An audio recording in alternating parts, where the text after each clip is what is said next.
الله الرحمن الرحيم هذان خصمان اختصموا في ربهم فالذين كفروا قطعت لهم ثياب من نار يصب من فوق رؤوسهم الحميم يسحر به ما في بطونهم والجلود ولهم مقامع من حديد كلما أرادوا أن يخرجوا منها من غم أعيدوا فيها وذوقوا عذاب الحريق إن الله يدخل الذين آمنوا وعملوا الصالحات جنات تجري من تحتها الأنهار يحلون فيها من أساور من ذهب واللؤلؤ ولباسهم فيها حرير فهدوا إلى الطيب من القول وهدوا إلى صراط الحميد إن الذين كفروا ويصدون عن سبيل الله والمسجد الحرام الذي جعلناه للناس سواء العاكف فيه والباد ومن يرد فيه بالحاد بظلم نذقه من عذاب أليم إذ بوأنا لإبراهيم مكان البيت ألا تشرك بي شيئا وطهر بيتي للطائفين والقائمين والركع السجود وأذن في الناس بالحج يأتوك رجالا وعلى كل ضامر يأتين من كل فج عميق ليشهدوا منافع لهم ويذكروا اسم الله في أيام معلومات على ما رزقهم من بهيمة الأنعام فكلوا منها وأطعموا البائس الفقير ثم ليقضوا تفثهم وليؤفوا نذورهم وليطوفوا بالبيت العتيق ذلك ومن يعظم حرمات الله فهو خير له عند ربه وأحلت لكم الأنعام إلا ما يتلى عليكم فاجتنبوا الرجس من الأوثان واجتنبوا قول الزور صدق اللہ العظیم۔ گزشتہ درس میں نفاق کے سلسلے میں بات آئی تھی۔ کچھ لوگ جو تھے، پہلے تو وہ لوگ جنہوں نے کفر کیا اور کلم کھلا وہ کرے تو بات ہو چکی۔ پچھلے درس میں نفاق کے اوپر بات آئی۔ کچھ لوگ ایسے ہیں جو بیچ بیچ میں، تو یہ میں نے بتایا تھا، پھر میں بتا دوں، کچھ لوگ نہیں تھے۔ نفاق دو طرح کا ہوتا ہے، میں اس لیے دوبارہ بتا رہا ہوں کہ ہم اپنے اعمال کو ایک بار دیکھ لیں کہ کس قدر نفاق میں ہم مبتلا ہیں۔ اور ایک تو وہ نفاق ہے جو اصلاً کفر ہے، مطلب کوئی ایمان تو نہیں لایا لیکن مسلمانوں کے گروپ میں مسلمان بن کے آ گیا تاکہ ان کی خیر خبر لے اور معاملہ دوسرے تک پہنچ جائے۔ تو یہ وہ لوگ تو کافر ہیں، ان کو تو چھوڑ دیں۔ کچھ وہ لوگ جو ایمان لائے، سچا ایمان لائے، لیکن پھر بھی ان کا ایمان ایسا نہیں رہا کہ اللہ کی آزمائش کو برداشت کر سکے، تو کچھ جو ہے غلط راستے پر چل پڑے، کچھ انہوں نے بات نہیں مانی، کچھ چھپ چھپا کے اس طرح کی باتیں آئی۔ اس کی تفصیلات آئی جو گزشتہ ہفتے میں نے بتایا۔ اس کا ٹیسٹ یہ ہے، یہ ہم لوگ جان لیں خود اپنے کہ اگر ہمارے پاس چوائس ہو اس بات کا کہ ایک طرف اللہ رسول کا حکم ہے اور ایک طرف میرے دنیاوی فوائد ہیں، میری ناک ہے، میری شان ہے، میری دکھاوا ہے، تو ہم کس کو ترجیح دیں؟ یہ ایک ٹیسٹ ہے، ہم خود سمجھ لیں گے کہ میرے اندر اگر ہم اللہ اس کے رسول کی بات کو ترجیح دیتے ہیں تو جان لیں کہ الحمدللہ مطلب میرے اندر ایمان ہے، اور اگر ہم اس کو ترجیح دیتے ہیں تو جان لیں کہ پوری طرح نفاق ہے ہمارے اندر۔ اور صحابہ کرام رضوان اللہ علیہم اجمعین یہ بہت زیادہ اس میں محتاط رہتے تھے۔ ہم نے مثال بھی دیا تھا کہ حضرت حنظلہ ہیں، حضرت ابوبکر صدیق رضی اللہ عنہ کے پاس آتے ہیں اور کہتے ہیں کہ ایسا میں محسوس کرتا ہوں کہ جب نبی کریم صلی اللہ علیہ وسلم کی صحبت میں رہتا ہوں اس وقت جو میری کیفیت ہوتی ہے، جب اس سے باہر نکل کے آتا ہوں تو وہ کیفیت باقی نہیں رہتی۔ تو انہوں نے کہا نافق حنظلہ، حنظلہ منافق ہو گیا، حنظلہ منافق ہو گیا۔ دیکھیے کتنے محتاط رہتے ہیں۔ حضرت ابوبکر صدیق رضی اللہ عنہ نے کہا کہ ایسی بات ہے تو یہ تو ہمارے ساتھ بھی ہوتا ہے بھئی، رسول کی صحبت میں جو آدمی بیٹھے پھر وہاں سے نکل کے آئے، دونوں ایک بات کیسے ہو سکتی ہے؟ یہی ایک بہت اچھے آدمی تقویٰ متقی کی صحبت میں بیٹھے اور باہر نکلے تو فرق پڑ جاتا ہے۔ اب یہ دونوں نبی کریم صلی اللہ علیہ وسلم کے پاس جاتے ہیں اور کہتے ہیں یا رسول اللہ ایسا ایسا معاملہ ہے. تو نبی صلی اللہ علیہ وسلم نے اس کو کلیریفائی کر دیا کہ نہیں، اسے نفاق نہیں کرتے ہیں. اگر تمہاری حالت میری مجلس سے باہر بھی وہی ہو جو میری مجلس میں ہوتی ہے تو فرشتے تمہاری قدم بوسی کریں گے. یہ معاملہ نہیں، یہ نفاق نہیں. میں یہ کہہ رہا ہوں کہ دیکھیے کتنا محتاط رہتے تھے کہ نہیں نفاق نہیں آنا. ہم اپنے زندگی کے بہت سے معاملے میں ہم دیکھتے ہیں کہ ٹھیک ہے شیطان کہہ دیتا ہے کہ اللہ معاف کر دے گا، کوئی کہتا ہے غفور الرحیم ہے، کوئی کہتا ہے کچھ، کوئی کہتا ہے کچھ. کسی سے منع کیا کہ بھائی رشوت مت لو تو اس نے کہا یار کافروں سے سب لینا جائز ہے، کوئی بات نہیں ہے، مسلمانوں سے مت لیا جائے وغیرہ وغیرہ. یہ سب شیطان کے چالے ہیں جو انسان کو خصوصاً مسلمان کو اس طرف لگائے. شادی بیاہ کرتے ہیں، اتنا نبی کا سخت حکم ہے کہ نکاح بالکل سمپل کرو، لیکن اب میرے سامنے ایک طرف نبی کا حکم ہے، دوسری طرف رشتہ دار کیا کہیں گے، رشتہ دار ناراض ہو جائیں گے، پڑوسی کیا کہے گا، لوگ کیا کہیں گے کہ فلاں صاحب کی بیٹی کی شادی ہے اور ایسے ہوئی، دیکھیں کہ بڑی شان سے شادی ہوئی وغیرہ وغیرہ. یہ جو پریکٹیکل باتیں جو میں بتا رہا ہوں سب کے ساتھ یہ ہوتا ہے. اب وہاں پر میرا فیصلہ کیا ہوتا ہے کہ ہم برداشت کرنے کو تیار ہیں، بھائی لوگ کچھ بھی بولتے رہے، ہمیں نبی کا حکم ماننا ہے یا ہم وہ مانیں. دو بات میں سے تو یہ جان لیں کہ یہ نفاق ایسی چیز ہے بہت جلدی گھس جاتی ہے. تو ہر وقت ایک تو اللہ سے توبہ کرتے رہنا چاہیے کہ نفاق نکل جائے، ورنہ یہ بڑھتے بڑھتے کفر تک پہنچاتا ہے. ہاں یاد رکھیے یہ نفاق جو بڑھتے بڑھتے پھر کفر تک پہنچا دے. تو اس کا ذکر گزشتہ ہفتے ہو چکا تھا. ان کے انجام کو بیان کیا جا رہا ہے، جو منافقین ہیں اور جو خالص مسلم. پہلے جو آیت ہم نے بیان کی اس میں دیکھیے اللہ تعالیٰ فرماتا ہے کہ ہاذان خصمان اختصموا فی ربہم، یہ دو جو ہیں لڑائی کرنے والے لوگ ہیں. یعنی ایک کو اللہ نے سب کو ایک ہی میں حزب اللہ جو مسلمان ہیں اور دوسرے حزب الشیطان قرآن نے کہا. باقی وہ چاہے جو یہودی ہوں، نصارہ ہوں، مشرک ہوں، فلاں ہوں، جو بھی ہوں وہ حزب الشیطان ہیں. دو ہی گروپ ہیں قرآن نے بتا دیا ہے. دو گروپ آپ کے پاس، ایک حزب اللہ ہے جو اللہ کے ماننے والے ہیں، ایک وہ ہے جو ایمان نہیں لاتے. اب وہ چاہے نام اپنا جو بھی رکھے. خود ہمارے یہاں کہا گیا ہے کہ یہ جو الکفر امت واحدۃ، کفر جو ہے ایک واحد امت ہے الگ. تو اس لیے یہاں تسنیہ کا صیغہ مطلب دو کے لیے استعمال ہوا ہے. دونوں گروپ ہیں اپنے رب کے معاملے میں جھگڑے کر رہے ہیں یہ لوگ. فالذین کفروا، تو جن لوگوں نے کفر کیا ہے، قطعت لہم ثیاب من نار، یہ عذاب کا ایک ذکر ہو رہا ہے. جیسا کہ ہم نے پہلے کہا ہے کہ عذاب ہو یا ثواب ہو یا جنت کے مزے کا ذکر ہو یا وہاں کے، یہ انسان جتنا محسوس کر سکتا ہے اسی حساب سے قرآن میں بیان کر دیا گیا ہے.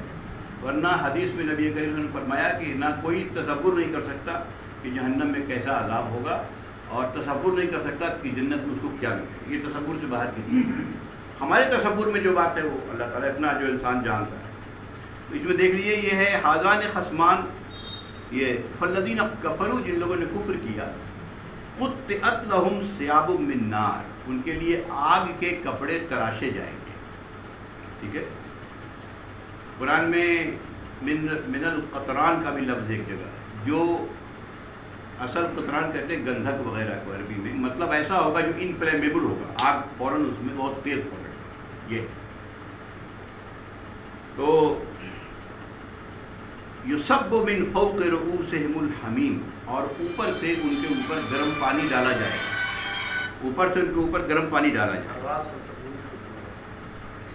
گرم پانی جب ڈالا جائے گا تو ایسا گرم ہوگا وہ، یسحر بہ ما فی بطونہم والجلود، وہ ان کے چمڑے کو تو جلا ہی دے گا بلکہ ان کے پیٹ کے اندر جو بھی ہے وہ بھی گل جائے گی. یہ قرآن کے الفاظ ہیں، اس میں کسی تشریح کی ضرورت نہیں. تشریح وہاں ہوتی ہے جہاں ہم جانیں، ہم کیا جانیں کیا ہے. جیسی بات بتائی جا رہی جان لیجیے.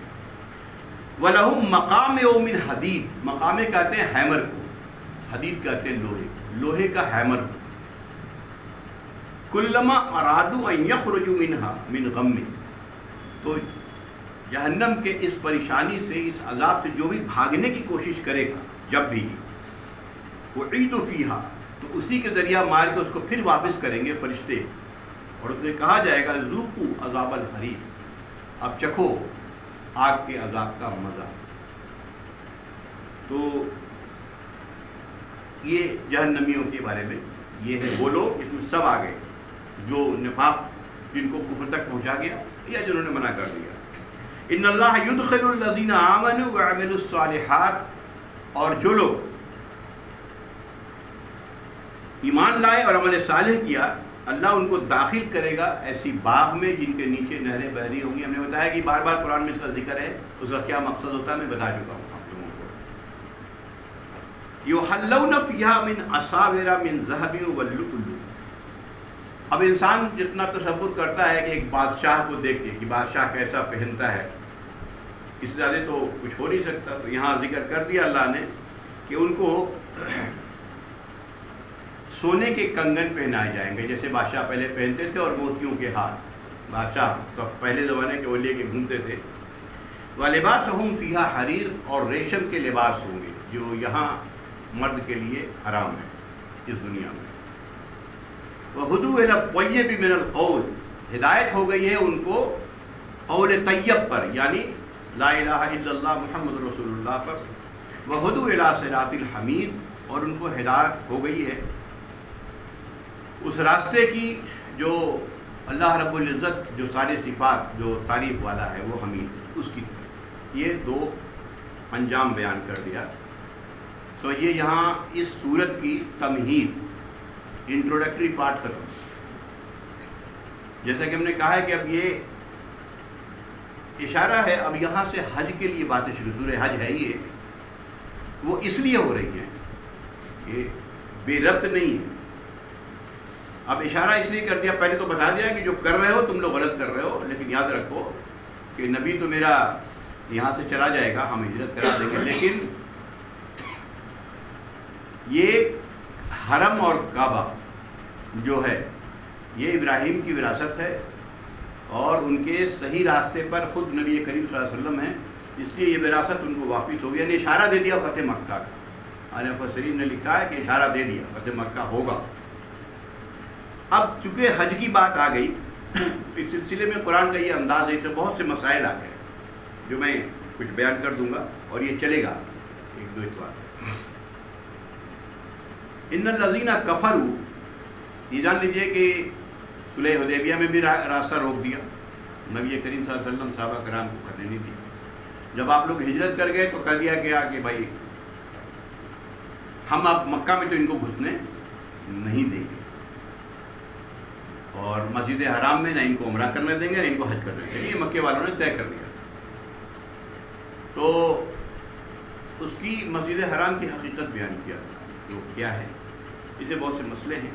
ان الذین کفروا، تو جن لوگوں نے کفر کیا ہے رسول سے، وَيَصُدُّونَ عَن سَبِيلِ اللَّهِ، جو اللہ کے راستے سے روکتے ہیں لوگوں کو، یعنی حج کرنی، خصوصاً حج کے راستے میں، وَالْمَسْجِدِ الْحَرَامِ، اور مسجد حرام سے روکتے ہیں لوگوں کو، الَّذِي جَعَلْنَاهُ لِلنَّاسِ سَوَاءً الْعَاكِفُ فِيهِ وَالْبَادِ، جس کو ہم نے برابر بنایا ہے ان لوگوں کے لیے جو مکے میں ہیں یا جو باہر سے آتے ہیں۔ یہ ایک مسئلہ ہے، بہت سا میں آپ لوگوں کو بتا دوں، لوگوں کے اندر کوئی غلط فہمیاں بھی ہیں۔ یہ آیت جب آئی ہے کہ جس میں جو مکے والے ہیں یا جو باہر سے جائیں گے، چاہے وہ عربی ہوں یا اجمی ہوں، جہاں سے بھی جائیں، ان کے برابر کے حق ہیں مسجد حرام میں۔ کوئی اس کے اوپر اپنی تولیت یا ولایت کام نہیں کر سکتا کہ ہم جس کو چاہیں گے مسجد حرام میں جانے دیں یا نہیں جانے دیں، چاہے وہ کوئی حکومت، بلکہ یہ تو بہت بڑا مسئلہ ہے، اتنی تفصیل نہیں بتاؤں گا، ورنہ ایسے حکومت کے خلاف جہاد کا حکم دیا کہ جو روک دے۔ تو یہ دونوں کے حقوق برابر ہیں۔ اب یہاں پر ایک جان لیں، ہم لوگ جاتے ہیں، اس کو آفاقی کہتے ہیں ٹیکنیکل ٹرم میں، اور جو وہاں کے لوکل ہیں، تو کسی کو یہ حق نہیں ہے کہ جگہ بنا دے کہ ہم تو یہاں پر بیٹھیں گے یا اتنے صف کے بعد ہی باہر والوں کو آنے دیں گے، ایسا نہیں ہوگا۔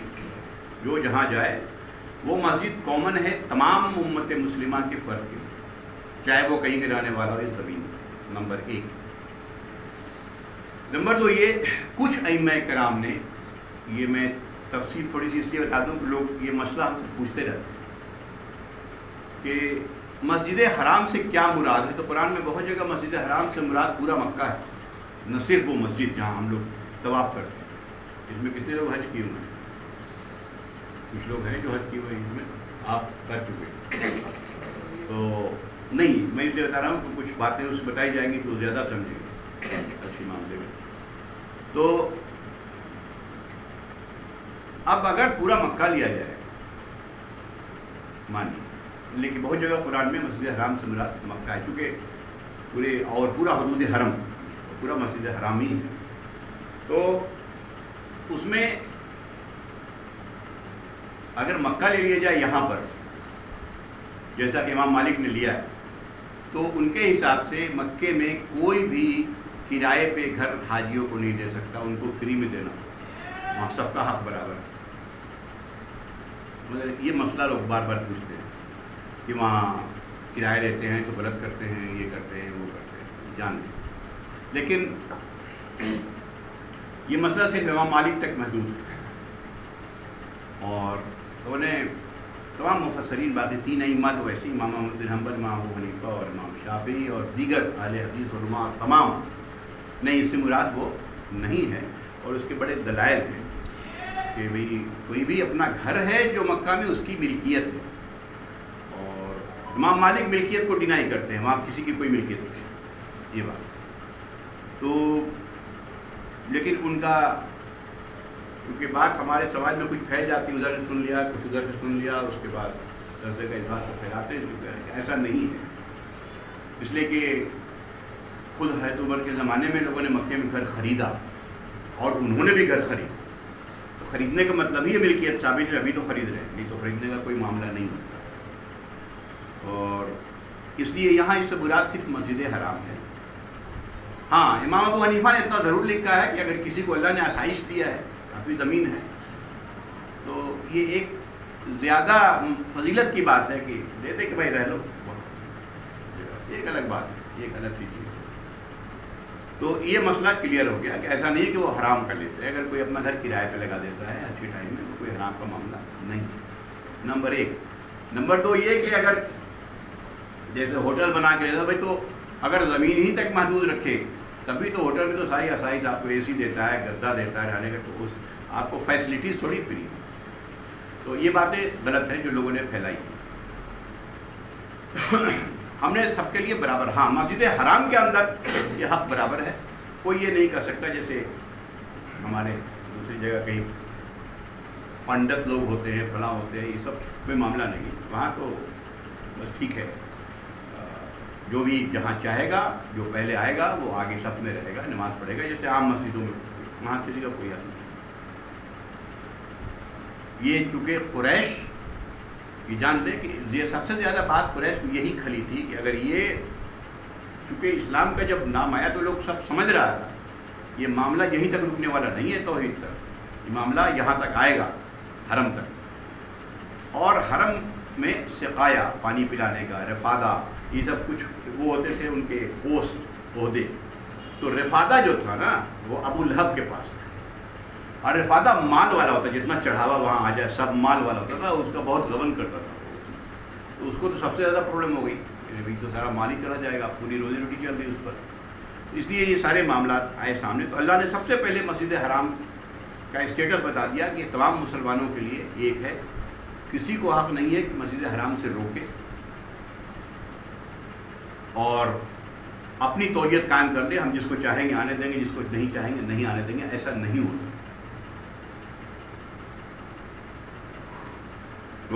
اس کے بعد وَمَن يُرِدْ فِيهِ بِالْحَادِ، جو شخص اس میں الحاد کا معاملہ کرے، آپ ایسے سمجھ لیجیے کسی گناہ کا معاملہ کرے، بِظُلْمٍ، جان بوجھ کے ظلم سے، نُذِقْهُ مِنْ عَذَابٍ أَلِيمٍ، تو ہم اس کو دردناک عذاب کا مزہ چکھائیں گے.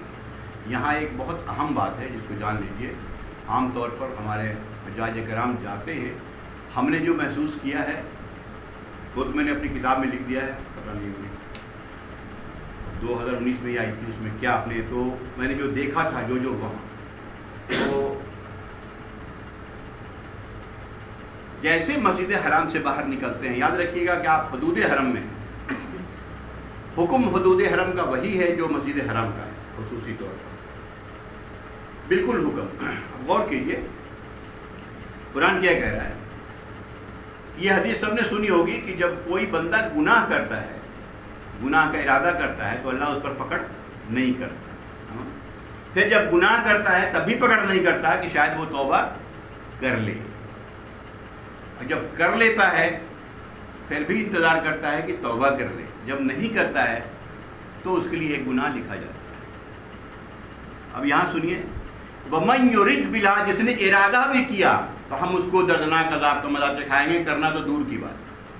یہ ہے اسٹیٹس، بہت بڑا فرق آ گیا دونوں. جس نے ارادہ بھی کر لیا وہاں کسی گناہ کرنے کا، کرے یا نہ کرے، ہم اس کو نُذِقْهُ مِنْ عَذَابٍ عَلِيمٍ، ہم ان کو دردناک عذاب کا مزہ چکھائیں. وہاں بہت سی چیزیں حرام ہیں، جیسے کسی کو ڈانٹنا، گالی دینا، وہاں کے گھاس کاٹنا، وہاں کے درخت کو کاٹنا، کسی جانور کا قتل کرنا سوائے اس کے کہ موذی جانور، سانپ بچھو جس کا ایکسیپشن حدیث میں موجود ہے، یہ سب نہیں کر سکتے. اور اگر صرف وسوسہ ہے، اگر صرف وسوسہ ہے، بتاتا ہوں سوال ہے. تو اب دیکھیے اس میں ایک واقعہ ہے عبداللہ بن عمر کا. وہ لوگ کتنے محتاط رہتے تھے. میں صرف ایک واقعہ بتا دوں، اس کی گریویٹی سمجھ میں آ جائے گی کہ کتنا گریو معاملہ ہے. عبداللہ بن عمر جب جاتے تھے تو ایک خیمہ، پہلے تو خیمہ ہی ہوتا تھا، ٹینٹ لگا لیا، تو ایک خیمہ لگاتے تھے حدود حرم میں اور ایک حدود حرم کے باہر. یاد رکھیے کہ حدود حرم جو ہے تنعیم، جہاں جا کے لوگ عمرہ کا وہ مانتے ہیں، اس کے اور آگے وہ بس سے جانا پڑتا ہے، کافی آگے، اور اس وقت بس تو تھی نہیں، پیدل جاتے تھے. ایک اس کے باہر، حدود حرم کے باہر لگا. لوگوں نے پوچھا کہ آپ ایسا کیوں کرتے ہیں؟ بولے بچے جب بدماشی کرتے ہیں نا تو اس کو ڈانٹنے کا جب چاہتا ہوں تو میں حدود حرم کے باہر چلا جاتا ہوں، وہاں جا کے ڈانٹتا ہوں، یہاں نہیں ڈانٹتا بچے کو. اور یہ ہے، ہم اس حدود میں بچے کو نہیں ڈانٹتے. ہم ہوٹل میں جاتے ہیں، ڈانٹ دیتے ہیں. عام طور پر دیکھا گالی، جو جیسے ہندوستان میں اپنا رہتے ہیں ویسے اپنا گالیاں دیتے ہیں، جو کرتے ہیں وہ سارا کچھ کرتے ہیں. تو یہ جان لیں کہ اس کا اسٹیٹس یہ کر اس نے ارادہ ٹھیک کیا. جیسا کہ انہوں نے سوال کیا، وسوسہ اور ارادہ دونوں میں فرق ہے. وسوسہ دل میں ایک آ گیا،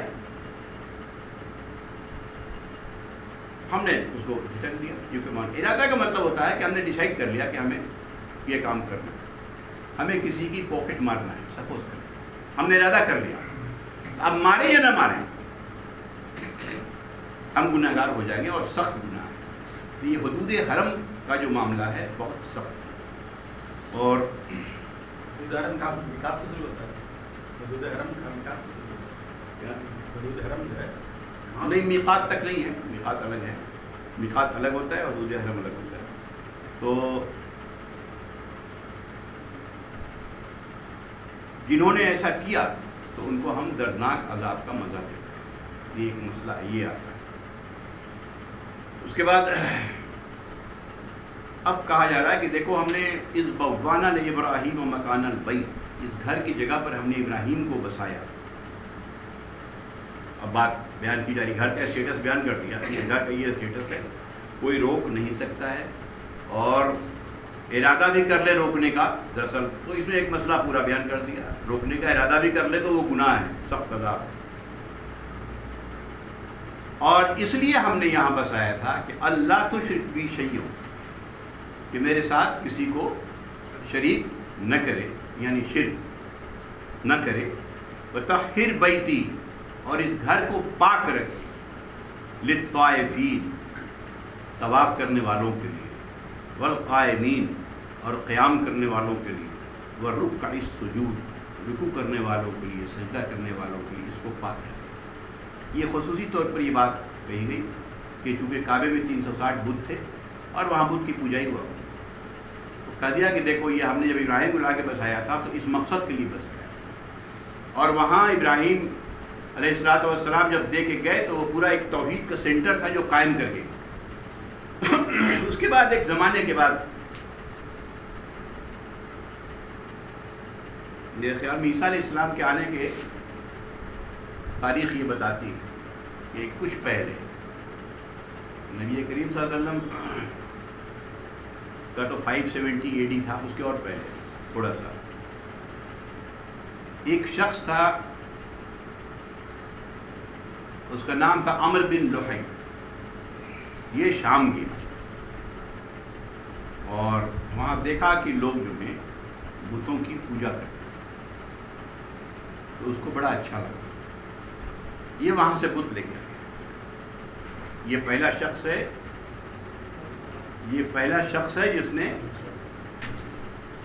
اسٹارٹ کی، بت پرستی شروع کی، یعنی ایسا کہیے کہ نبی کریم صلی اللہ علیہ وسلم کے آنے کے 600 سال پہلے یہ بت پرستی، 600 650 جو بھی ہو، ابھی ایگزیکٹ ٹائم تو نہیں پتہ لگتا تاریخ میں، تو یہ بت پرستی شروع ہوئی اور یہی چیزیں پھر پھیلی وہاں، ہوتے ہوتے الگ الگ قبیلے کے الگ الگ بت ہو گئے، اور لات اور عزا اور منات اور فلاں اور فلاں سب کے الگ الگ بت ہو گئے، اور کعبے میں 360 بت جمع ہو گیا، اور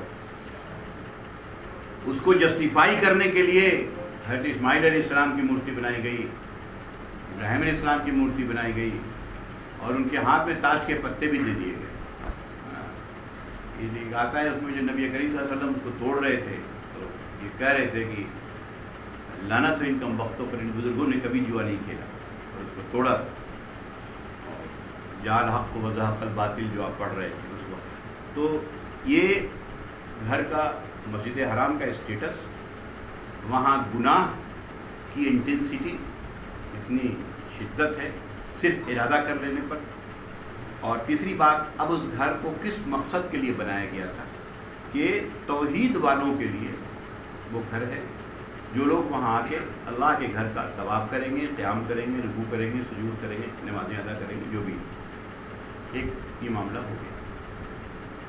اس کے بعد ابراہیم علیہ السلام کو حکم دیا وَأَذِّن فِي النَّاسِ بِالْحَجِّ، اب لوگوں کو آواز دے دو کہ وہ حج کرے اس گھر کا۔ روایت میں آتا ہے کہ ابراہیم علیہ السلام نے کہا کہ اللہ ہماری آواز کیسے دور پہنچ جائے گی، ایک آدمی کتنا زور سے بولے گا، اگر مائک بھی لگا لے گا تو کہاں چلا جائے گا، پوری دنیا میں تو بات جائے گی نہیں۔ اللہ نے کہا کہ ابراہیم تم اپنا کام اعلان کر دو، باقی پہنچانا تو میرا کام ہے، ہاں پہنچا مجھے۔ تو لوگوں کو اذن عام دے دو، یعنی اعلان کر دو کہ وہ حج کرے، جو ہم لوگ سب جانتے ہیں کہ حج کا یہ اسلام کا 5واں رکن ہے۔ یاتو کا رجالن، آئیں گے یہاں لوگ پیدل، وعلی کل ضامر، ضامر کہتے ہیں ایسی اونٹنی کو جو سفر کی وجہ سے تھک کے دبلی ہوئی، تو ہر دبلی پتلی اونٹنیوں پر آئیں گے، دیکھو کہ دور سے لوگ چلے آ رہے ہیں۔ یاتین من کل فج عمیق، ہر گہرے راستے سے یا پہاڑ کے بیچ میں جو راستہ گہرا بن جاتا ہے نا انسان کے چلتے چلتے، اس کو فج کہتے ہیں، اس سے لوگ گزر کر، میں نے پہاڑوں سے، جنگلوں سے، صحرا سے، ریگستان سے، ہر طرف سے دیکھو کہ لوگ آئیں گے، تم آواز دے دو، اس گھر یہ آواز دے دی۔ اب یہاں جان لیں کہ یہ حج لوگ آئیں گے، یہ قرآن نے کہہ دیا کہ تم آواز دو، لوگ آئیں گے۔ یہی وجہ ہے کہ حج بھی ہمارے اوپر فرض ہے، لیکن ہماری بہت لاپرواہی ہوتی ہے حج کے سلسلے میں۔ اس میں 2-4 باتیں ہم لوگ جان لیں کہ اگر ہمارے پاس اتنے پیسے ہیں کہ ہم جا کے آ سکتے ہیں، اور اس بیچ میں فیملی ساتھ لے گئے تو اچھی بات ہے، اور اس بھی اگر نہیں تو گھر میں اتنے دن اوسط طریقے کا جو کھانے کا اتنا پیسہ موجود ہے، تو ہمارے اوپر حج فرض ہوتا ہے۔ اور نبی کریم صلی اللہ علیہ وسلم کا یہ فرمان ہے کہ جو استطاعت رکھنے کے باوجود من استطاع الیہ سبیلا کا لفظ قرآن میں، اگر حج نہیں کرتا ہے تو اللہ کو اس سے کوئی مطلب نہیں کہ کوئی یہودی مرے یا نصرانی مرے. اور ہمارے یہاں جو ایک سسٹم رائج ہے بھائی اپنا سب کچھ کر لے پھر ایک بار گنگا اسنان کر لیں گے، یہ معاملہ نہیں ہے. بال بچوں کو شادی کر لے، بیاہ کر لے، فلاں کر لے، چلا کر لے، سب سے فری ہو کے ہم ایک بار حج کر لیں گے، یہ معاملہ نہیں. بہت سخت پکڑ ہے اس پہ. یہ ہمارے اوپر فرض ہے، جیسے نماز فرض ہے ویسے یہ حج فرض ہے. اور جیسے ہی موقع ملے کوشش یہ کرتے رہنا چاہیے جتنا جلدی ہو ہم حج کریں. ورنہ ارے آج کل تو اتنا آسان ہے حج، صرف پیسے کا معاملہ. پہلے صرف پیسے کا معاملہ نہیں ہوا کرتا، اتنا خوف تھا راستے میں کوئی لوٹ لے گا، فلاں کر لے گا، چلا کر لے گا، اتنی دور پیدل جانا پڑے گا، فلاں جانور جانا پڑے گا، وغیرہ وغیرہ. پہلے اب دیکھیے حضرت مولانا وہ انہوں نے ایک کتاب لکھی ہے سفر حج، عبد الماجد دریابادی سے. 2000 انہوں نے 1919 میں حج کیا. 1919 میں جب میں نے اس کتاب پڑھی یقین مانے دل میں یہ ہوا کہ ہم تو زندگی پر نہیں ہوا گیا اتنا، اس طریقے سے اتنی تکلیف. مطلب اگر ہمیں کہا جائے کرنے کے لیے اتنی مشقت ہے جو نہیں جھیل سکتے. 1919 میں انہوں نے حج کیا. آپ سمجھ سکتے ہیں کہ بہت زیادہ معاملہ نہیں گزرا ہے، 100 سال سے تھوڑا جائے بس اتنی ہوا ہے.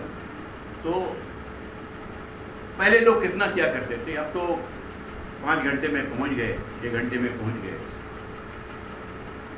اور وہاں ایک کام کر لیا اور لے دے کے معاملہ پیسے کا ہوتا ہے. دوسرے جس طریقے سے لوگ رہا کرتے تھے، جو کھانا نصیب ہوتا تھا، آج تو کوئی چیز ایسی ہے ہی نہیں جو نہ کھائیں. میں نے جو اچھی سے اچھی چیز جو وہاں ملے گا اس سے کم ہی گھر میں جو وہاں کھلایا جاتا ہے. تیسری چیز اس سلسلے میں یہ بتانا ہے کہ عام طور پر طریقہ لوگوں کا یہ تھا کہ وائف کو ساتھ لے کے جاتے تھے. یہ واضح ہے. یہ الگ بات ہے کہ وائف پر حج الگ ہے.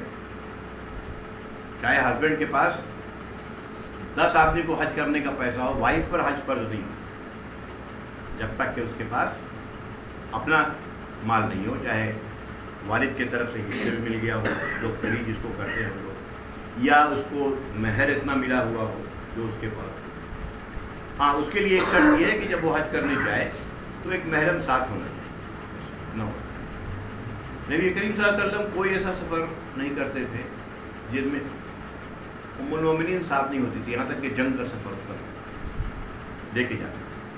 تو ہمارے یہاں ایک معاملہ یہ بھی ہے، ہم نے کر لیا، اس کی طرف سے کوئی توجہ نہیں ہے. توجہ کرنا چاہیے کہ ٹھیک ہے پیسہ ہے تو ہم نے بھی کرا دیا اس کو.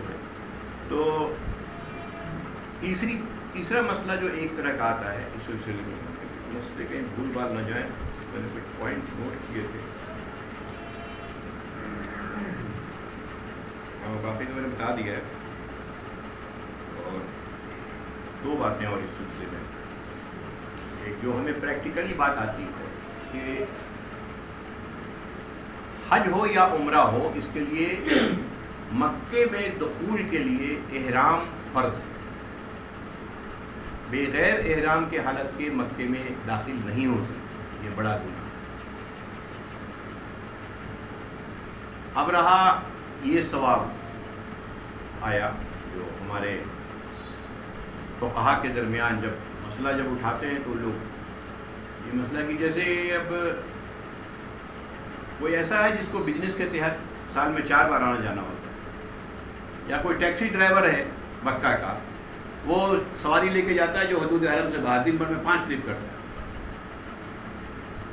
جب میقات سے باہر چلا گیا پھر وہاں سے پھر تو کیا اس کو ضروری ہے؟ تو اس سلسلے میں رخصت ہے ایسے لوگوں کے لیے جو بزنس کے کام سے جا رہے ہیں. حالانکہ اختلافات ہیں لیکن اکثریت یہی ہے کہ نہیں، اس میں رخصت ہے لوگوں کو کہ لیکن اگر اور ہم ایسے جا رہے ہیں اپنا عمرہ کرنے ہیں، حج کرنے ہیں، اس کی نیت سے اگر کہیں جا رہے ہیں تو ہمیں میقات سے ہی احرام باندھنا ہوگا، یہ لازم ہے۔ اور اگر میقات سے گزر گئے اور نہیں باندھا تو ایک دم لازم آئے گا، یعنی قربانی نہیں۔ عام طور پر کچھ لوگ کیا کرتے ہیں کہ جدہ پہنچ کے احرام باندھتے، یہ میں نے دیکھا دیکھنے میں آیا، جو بالکل غلط ہے۔ جدہ تو بالکل حدود حرم میں ہے، تو مطلب میقات کے اندر اندر ہے۔ اس میں 3 طرح کے وہ ہیں فینسنگ یا بارڈر، ایک تو حدود حرم ہو گیا، دوسرا حدود حرم اس کو ہل کہتے ہیں، حدود حرم سے باہر کے لوگ لیکن میقات کے اندر کے، یہ الگ ہے۔ اور پھر اس کے باہر آفاقی ہے جو باہر کے آتے ہیں۔ بہرحال یہ تو الگ الگ مسئلے ہیں، یہ تفصیل یہاں نہیں بتا رہا ہوں، میں حج کا طریقہ نہیں بتا رہا ہوں، کسی کو چاہیے تو میں بتا دوں گا۔ تو یہ جو ہے تیسری چیز جو ہے کہ حرم کے حدود میں جب جانور کو اور کسی چونٹی تک کو مارنا جائز نہیں ہے، پیر کے نیچے کوئی کیڑا نہ آ جائے، خیال رکھنا چاہیے۔ جانے میں کچھ آ گیا تو ہم نہیں جانتے، ایک الگ بات ہے۔ تو وہاں کیا خون خرابہ جائز ہے؟ تو یاد رکھیے گا کہ کسی بھی صورت میں یہ حدود حرم کے اندر قتل کرنا، لڑائی کرنا، یہ سب چیزیں جائز نہیں ہیں۔ اور میں اس لیے کہہ رہا ہوں کہ نبی کریم صلی اللہ علیہ وسلم کے ایک ایکشن سے کچھ لوگوں نے یہ نکالا ہے کہ یہ کیا جا سکتا ہے۔ وہ یہ ہے کہ فتح مکہ میں جب آئے تو آپ نے سب کو تو عام معافی کا اعلان کر دیا، لیکن 7 8 کوئی اور تھوڑا سا اختلافات ہیں اس میں، کوئی 11 یا 13 ایسے لوگوں کو قتل کا حکم دیا کہ قتل کرو۔ تو جب قرآن کی آیت آئی کہ وہاں تو یہ سب ہو نہیں سکتا، ولا رفث ولا فسوق ولا جدال فی الحج، یہ میں بتاؤں گا یہ 3 آیت جو حج کے بارے میں آئی ہے۔ تو آپ نے فرمایا نبی کریم صلی اللہ علیہ وسلم نے کہ ان کو کہہ دیجئے کہ حدود حرم میں کسی بھی طرح کی خون ریزی یا کوئی بھی بدلہ، یا اگر کوئی اپنے باپ کو دیکھ لے، باپ کے قاتل کو، تب بھی وہ وہاں قتل نہیں کر سکتا، وہاں قصاص نہیں لیا جا سکتا۔ اور میں نے ہمارے لیے صرف اللہ نے اپنے رسول کے لیے حجۃ الوداع میں کے دن نہیں، فتح مکہ کے دن ایک خاص وقت میں اجازت دی تھی اور پھر اجازت چھین لیا، یہ لوگوں کو بتا دیا۔ تو اس لیے ایز اے ریفرنس نہیں کیا جا سکتا ہے، اللہ کے نبی صلی اللہ علیہ وسلم کو ایک خاص حکم خاص وقت کے لیے دیا گیا تھا، ایک ہی دن کے کچھ گھڑی کے لیے، اس کے بعد معاملہ ختم ہو گیا۔ تو ایسا نہیں ہو سکتا۔ حج کے لیے جو لوگ جاتے ہیں ان میں ولا رفث ولا فسوق ولا جدال فی الحج، یہ بات کچھ تو آئی گئی ہے، جو پھر بھی جان لیجیے، یہ 3 چیزوں کا ذکر ہے۔ جو لوگ حج میں جاتے ہیں، رفث کہتے ہیں کسی سیکشول ایکٹیویٹی سے، چاہے وہ آنکھ کی ہو، دل کی ہو، باقی یا ہاتھ پیر کی ہو، دماغ کی۔ اس کے لیے سب سے پہلا حکم وجہ اس کی ہے کہ وہاں اتنی بھیڑ ہوگی کہ اس میں عورتیں بھی ہوں گی، واضح ہے۔ تو ظاہر ہے اس میں سختی کا حکم ہے، اتنی بھیڑ ہوگی کہ وہاں بھائی طواف ہے، طواف میں عورتیں بھی طواف کر رہی ہیں، آپ بھی طواف کر رہے ہیں، بھیڑ ہے، حج ہے، تو ہو سکتا ہے کہیں دھکے لگ جائیں جانے میں، کچھ ہو۔ یاد رکھیں کہ کسی بھی طرح کا اگر ذہن میں اس طرح کا کوئی خیال آیا اور اگر کسی نے اس خیال کو جھٹکا نہیں اور خدا نخواستہ کوئی ارادہ کر لیا تو آپ نے سن لیا، وَمَن صرف ارادہ کرنے پر وَمَن يُرِدْ فِيهِ بِالْحَادِ، تو ان کے لیے کہا گیا نُذِقْهُ مِنْ عَذَابٍ أَلِيمٍ، ان کو دردناک عذاب کا مزہ چکھائیں گے، صرف ارادہ بھی کر لینے۔ کوئی کسی کی خوبصورتی پسند آ گئی، کوئی اس کے پیچھے لگ گیا، انسان ہے تو کہہ دیا کہ اگر کچھ کرنا تو دور کی بات ہے، اگر ارادہ بھی کر لیا تو ہم اس کو دردناک عذاب کا مزہ چکھائیں گے۔ یہ سختی کی بہت ضروری ہے، غور سے جو جائیں گے وہاں وہ دیکھیں گے کہ جب مرد اور بھائی 10 لاکھ 30 لاکھ 40 لاکھ ایک ساتھ ہیں، مرد ہیں عورتیں ہیں، تو بھائی تو وہاں پر اس طرح کی بہت سی باتیں ہو سکتی ہیں، اس لیے بہت سختی کیا ہے۔ ولا فسوق، اور کسی بھی طرح کا گناہ کا کام نہیں ہونا چاہیے، سوچنے سے لے کے کرنے تک۔ اور لڑائی جھگڑا تو دور کی بات ہے، ولا جدال فی الحج، یہ بالکل نہیں ہے۔ ہم نے آنکھوں سے دیکھا طواف کرتے ہوئے 2 آدمی کی لڑائی ہوگی، پتہ نہیں سچ ہے یا غلط، اس نے کہا دیا کہ تو نے میری بیوی کو چھیڑ دیا طواف کرتے ہوئے، بالکل مطاف کعبے سے مشکل سے 3-4 میٹر کی دوری پر ہوگا۔ اب وہ بول رہا ہے واللہ واللہ، عربی میں بولا، دونوں عربی میں لڑ رہے تھے، واللہ واللہ ایسا نہیں، میں تو خدا کی قسم ایسا نہیں، خدا کی قسم ایسا نہیں، بہرحال جو بھی ہو، لیکن اگر ہے بھی تو خاموش ہو جائیے، جدال نہیں کرنا، آپ چپ چاپ سے چلے جائیں، جدال نہیں کرنا۔ حالانکہ ہم نہیں جانتے کیا تھا، لیکن وہ یہ کہہ رہا تھا کہ مطلب عربی میں کہ ٹھیک ہے ہم تو کچھ نہیں بولیں گے، قیامت کے دن اللہ تم سے سمجھے گا، یہ سب باتیں اپنا بول رہا۔ یہ بھی جان لیجیے، یہ تو چلیے ایک مان لیا غلط بات تھی، اسے صحیح بات ہے، لیکن ایک صحیح بات یہ ضرور ہوتی ہے کہ طواف میں پاکٹ بہت کٹتا ہے، یہ بھی جان لیجیے، طواف کیا ہوتا ہے پاکٹ بہت کٹتا ہے۔ تو خاص کے مصری عورتیں،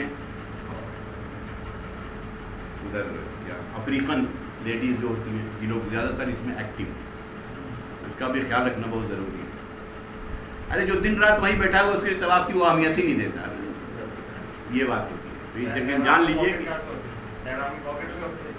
پاکٹ نہیں ہوتی ہے، مان لیتا ہے نا، یہاں پر لوگ باندھے ہوتے ہیں، کاٹ لیا کچھ کر لیا، اسی طریقے سے کوئی بیگ لیے ہوا ہے ہاتھ میں، بیگ کاٹ لیا، تو یہ چند باتیں تھیں، تو میں یہیں پر بات ختم کروں گا، اور کیونکہ ابھی بہت سی چیزیں آ رہی ہیں، مسائل چونکہ آئیں گے تو مسائل میں تھوڑی بات زیادہ ہوگی، تو یہیں پر کوئی مسجد حرام کے بارے میں یہ چند باتیں تھیں جو عرض ہو گئی، اور اس کی تفصیل اسی لیے آئی ہے کہ جب ہم لوگ حج کریں جانے تو اس کا خیال رکھیں، ایسی کوئی بات نہیں ہے۔ آخر دعوانا ان الحمد للہ۔